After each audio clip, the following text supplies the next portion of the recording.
It was an October morning in Arlington, as the golden leaves fell softly upon the hallowed ground of the National Cemetery. Caroline Matthews adjusted the collar of her simple black dress as she approached the gates of the site where General Richard Harrison's funeral would be held. The sky was overcast, as if the firmament itself recognized the gravity of the moment. The farewell to one of the most respected American military figures of recent decades. Carolyn was 28 years old, with brown hair, always tied back in a discreet bun, and green eyes that rarely betrayed the determination that coursed through her veins. The daughter of a middle-class family from Ohio, she had no obvious military connections, nor even a recognizable surname that could have facilitated her entry into that event restricted to officials, family members, and members of the armed forces. It's the young woman gripped tightly the small wooden box she carried in her hand. The simple object, but made with evident artisan care, contained something she felt she owed to deliver to the general's family. It wasn't a matter of wanting to be there. It was a necessity, a silent promise she had made to herself and that she now needed to fulfill, regardless of the obstacle. When she reached the main entrance, 2 guards in full-dress uniform stopped her. Their expressions were impassive, trained not to show emotion, especially on days like this. "Identification and invitation, please," said the tallest of them, extending his hand. Carolyn swallowed hard. "I don't have an official invitation, but I need to go in. It's important that I speak with General Harrison's family." The guards exchanged quick glances. They had dealt with similar situations before, people trying to enter the funerals of important figures out of curiosity or to take photos. The orders were clear. Only authorized guests. "I'm sorry, miss. Without an invitation, it's not possible to allow you entry," replied the second guard, shorter in stature but with an equally unyielding posture. "Please," Caroline insisted, her voice calm but firm. "I worked with the general on a civilian military project in Kabul. There's something I promised to deliver to your family." The tallest guard shook his head negatively. "I understand your situation, but we have strict orders. If you wish, I can forward any item you want to give to the family after the ceremony." Caroline clutched the box tighter against her chest. It wasn't just the object that mattered, but the context, the story behind it, something that couldn't simply be passed on like an ordinary packet. "I can't just hand this over. I need to explain. It's a promise I made." "Miss, I'll have to ask you to step aside," said the guard, now in a more stern tone. "There's a line of authorized guests waiting to enter." Caroline took a step back, feeling her frustration growing. She looked at the long line of arriving cars, carrying dignitaries, politicians, and high-ranking military officers. They all had a legitimate right to be there, a right she apparently did not possess. For a moment, she considered giving up. Perhaps she could try contacting the general's family later, explain by email, send the item by mail. But something inside her knew it wouldn't be the same. Some stories need to be told in person, looking into the eyes of the listener. It was then that an official car pulled up near the entrance. An elderly man, but with impeccable posture, stepped out of the vehicle, wearing a uniform covered in medals and 4 stars on his shoulders, a general of the same rank as Harrison. Caroline immediately recognized him as General Michael Blackwood, a longtime friend of the deceased and an almost legendary figure within the American Army. Without a second thought, Caroline took a few steps toward him, ignoring the guard's calls.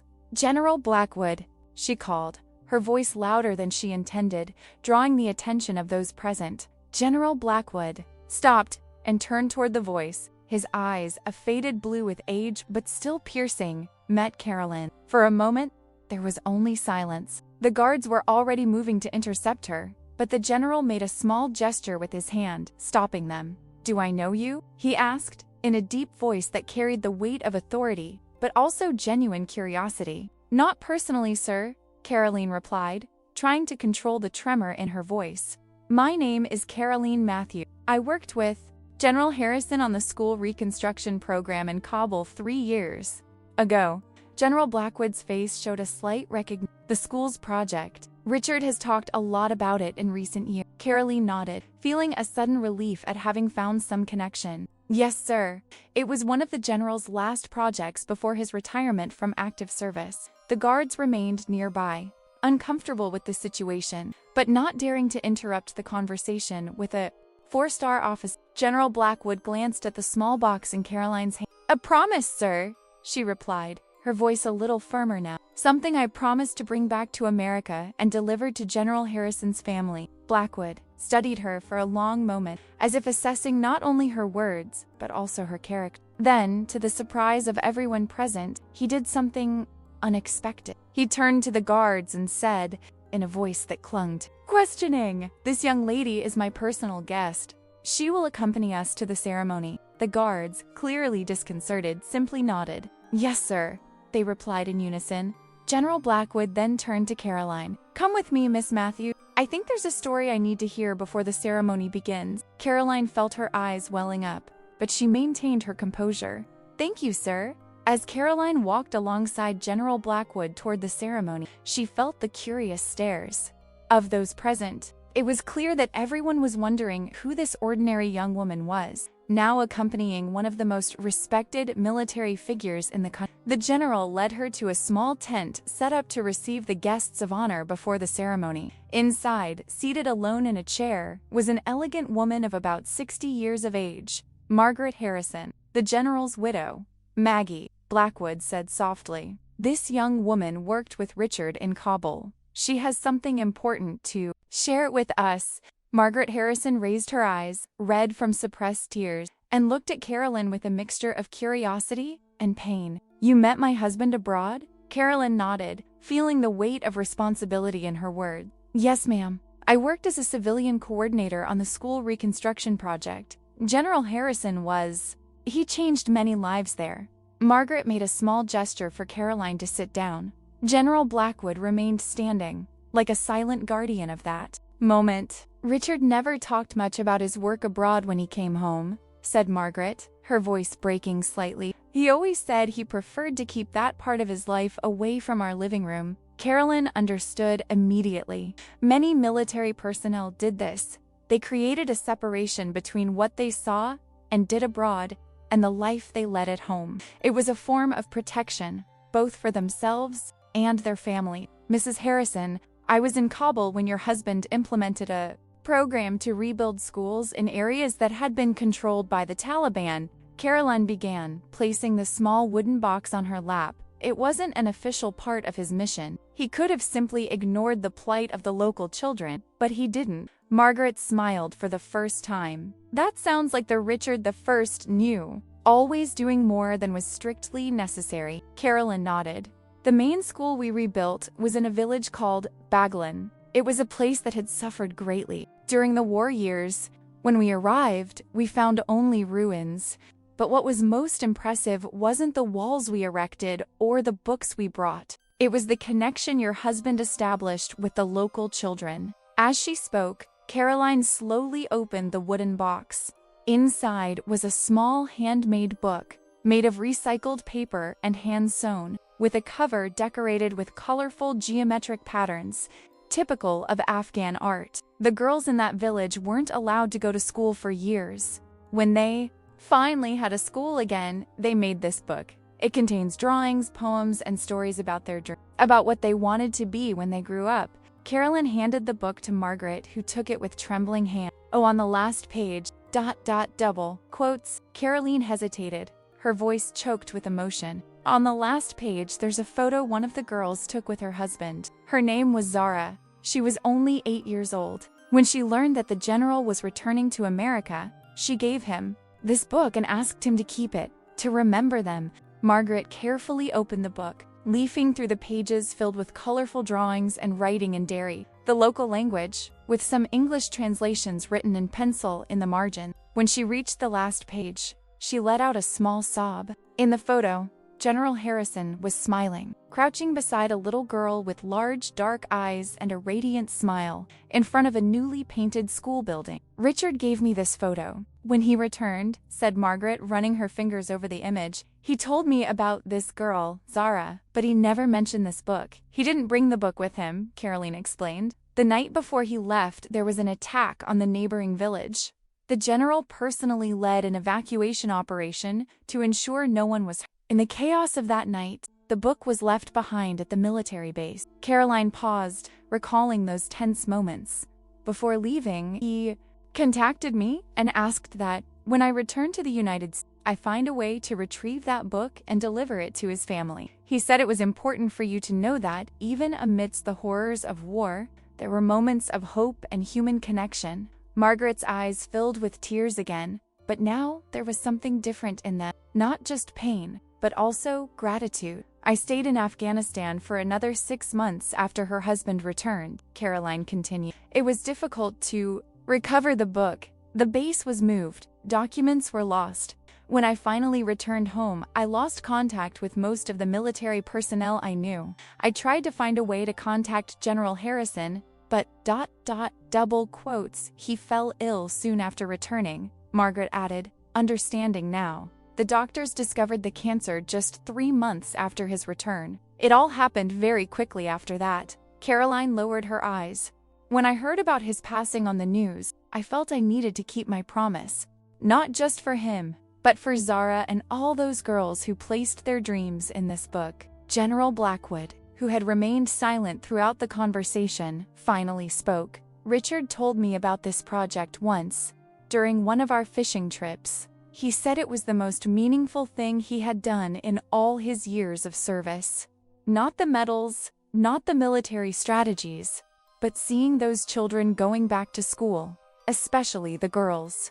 Margaret carefully closed the book and held it against her chest. You came all this way to deliver this, didn't you? Carolyn nodded. From Seattle. I took a flight last night as soon as I confirmed the location and time of the funeral. And the guards didn't want to let her in, Margaret said, with a small, sad smile. Richard would have found that ironic. He always said that our best moments as a nation didn't come from following rigid protocols, but from recognizing when it was necessary to break them for something more important. General Blackwood consulted his watch. The ceremony will begin in 20 minutes. Margaret, if you don't mind, I would like to invite Miss Matthews to sit with the family during the service. Margaret reached out and took Caroline's hand. I insist.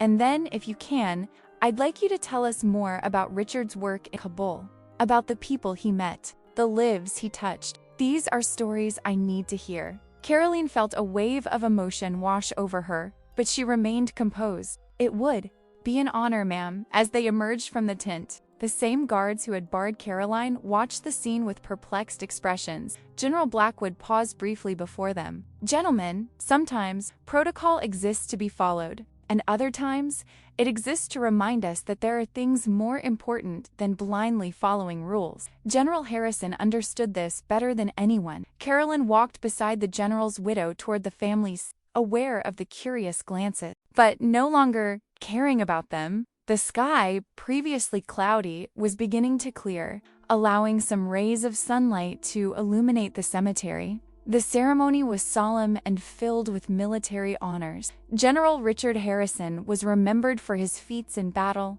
his brilliant strategies, his medals and decorations. But for Caroline, sitting silently beside her family, the man's true legacy was captured in that small book that now rested in Margaret's lap, a book full of colorful drawings, dreams written by children from a distant village who, thanks to him, had received the gift of education and hope. When the last bugle call sounded over Arlington, Caroline looked at the now clear sky and thought of Zara, the Afghan girl with the big, dark eyes. She wondered if she was still studying at the school they had rebuilt, if she still dreamed of becoming a doctor as she had written in that book. It was impossible to know, with the political situation always unstable in that region. But the fact that that child had had the chance to dream, even if only for a brief period, thanks to the humanity of an American general, somehow seemed a greater legacy than all the medals and military honor. After the ceremony, as people began to disperse, Margaret took Caroline's arm. You're going to stay for dinner at the family home, aren't you? There are many people who would like to hear your stories about Richard in Kabul. Caroline hesitated. She hadn't planned to stay this long. Her return flight to Seattle was scheduled for that evening. I insist, Margaret continued. Richard would have wanted this. Besides, she opened the book again to the page with the photo. I need to know more about this girl. About all of them. Caroline looked at the photo once more. General Harrison's smile in that image was unlike any she had seen in the official photos displayed during the ceremony. It was a genuine smile, without the rigidity of a military pose, the smile of a man who, even amidst the chaos of war, had found a moment of true human connection. "I'd be happy to," Caroline replied.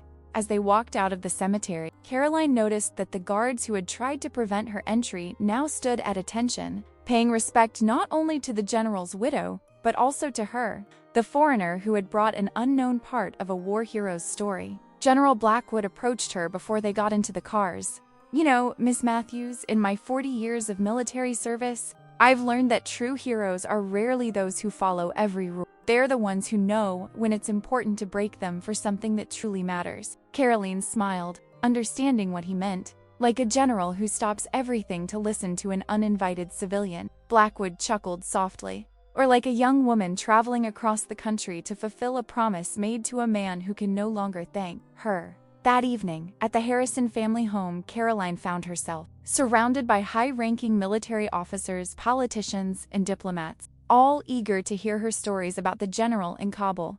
To her surprise, Margaret had placed the small handmade book on a central table, open to the page with the photo, so that everyone could see it. One by one, the guests approached to look at the drawings and read the dreams of the Afghan girls. Many of those men and women had served in war zones, but few had seen the human impact of their actions in the way Caroline could describe. As night wore on, Caroline found a moment to be alone on the balcony. The cool October air was comforting after the heat of her inner conversation. Gazing at the stars, she thought about how a series of coincidences, or perhaps something more than coincidences, had allowed her to keep her promise. The balcony door opened and Margaret came out, carrying 2 glasses of wine. "I thought you might want a moment of peace," she said, handing one of the glasses to Caroline. "Thank you," Caroline replied. "It was an intense night. For both of us," Margaret agreed. "You know, in the last months of Richard's life, when the pain was strongest, he often talked about Kabul.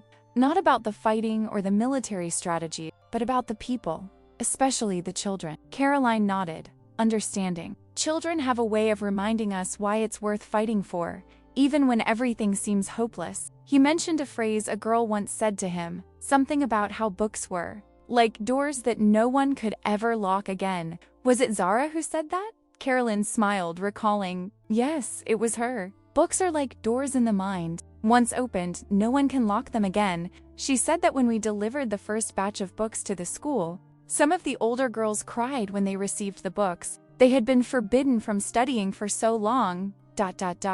Margaret took a sip of her wine, lost in thought. You know what's strange? Richard spent 40 years in the army. He earned medals for bravery in combat, commanded operations that changed the course of conflicts. But in the end, when illness consumed him, it wasn't those great victories he remembered most fondly. It was moments like that, with Zara and the other children. "I don't think it's strange," Caroline said softly. "I think it's deeply human. In the end, it's the connections we make that really matter, not the battles we win." Margaret studied Caroline for a moment. "Do you still work in conflict zones?" "Yes. After Afghanistan, I was in South Sudan and more recently in Ukraine. Always on educational projects. It's a difficult job, I imagine." Caroline looked at the starry sky. "Yes, there are days when it seems impossible to make any difference in the face of so much suffering. But then you see a child open a book for the first time, or a girl discover that she can dream of being a doctor or an engineer, and suddenly, everything makes sense again." Margaret remained silent for a moment, as if making an internal decision. Richard left a foundation, part of his military estate and personal savings. He never got around to defining exactly what it would be used for. He only said it should open doors that no one could lock again. Caroline felt her heart race, immediately understanding the reference. "I would like to talk to you about this tomorrow, before your return to Seattle," Margaret continued. "Perhaps there is a way to honor Richard's legacy beyond medals and military ceremony. It would be an honor to participate in this," Caroline replied, a hint of emotion in her voice. The two women remained on the balcony for some time longer, silently observing the stars. They were two strangers, united by the legacy of a man they had both met under completely different circumstances, but whose impact on their lives was equally profound. Inside the house, the small handmade book remained open on the center table, its photograph of General Harrison and Zara, capturing a moment of human connection that transcended borders, cultures, and war itself, a reminder that even in the most unlikely places and the darkest times, small acts of kindness can create waves of hope that continue long after their creators are gone. The following morning, before returning to Seattle, Caroline had a long conversation with Margaret about the foundation. Together, they outlined a program that would utilize the resources left by the general to build and maintain libraries in conflict zones around the world, with a special focus on girls' education. They called it Project Zara, in honor of the Afghan girl who had so perfectly articulated the importance of books and education. Carolyn agreed to lead the project, dividing her time between Seattle and the locations where the libraries would be implemented. When they finally said goodbye at the airport, Margaret handed Caroline a small box, similar to the one the young woman had brought to the funeral. "What is that?" Carolyn asked. "Something Richard would want you to have," Margaret replied. "Open it when you're on the plane." Hours later, while flying over the country toward the West Coast, Caroline opened the box. Inside was a military medal, not one of General Harrison's many official decorations, but a simple medal he had received early in his career for exceptional humanitarian service. Alongside the medal was a handwritten note from Margaret. "Richard always said this was the only medal that truly mattered. Now it belongs to you and the legacy we will build together. Some doors, once opened, will never be locked again." Caroline held the medal, feeling its physical and symbolic weight. Looking out the airplane window at the vast American landscape below, she thought about how a simple decision to persevere, to not accept no for an answer that morning in Arlington, had changed not only the course of her own life, but potentially the lives of countless children in conflict zones around the world. Sometimes, Carolyn reflected, what seems like an obstacle like guards barring entry to a funeral is actually the beginning of something much bigger. And sometimes, when someone like General Blackwood decides to stop everything to listen to an unlikely story, silent miracles can happen. The medal gleamed softly in the palm of her hand, catching the sunlight streaming through the airplane window. Caroline carefully placed it back in the box, along with Margaret. Note: there was much work ahead, many doors to be opened, and she was ready to begin.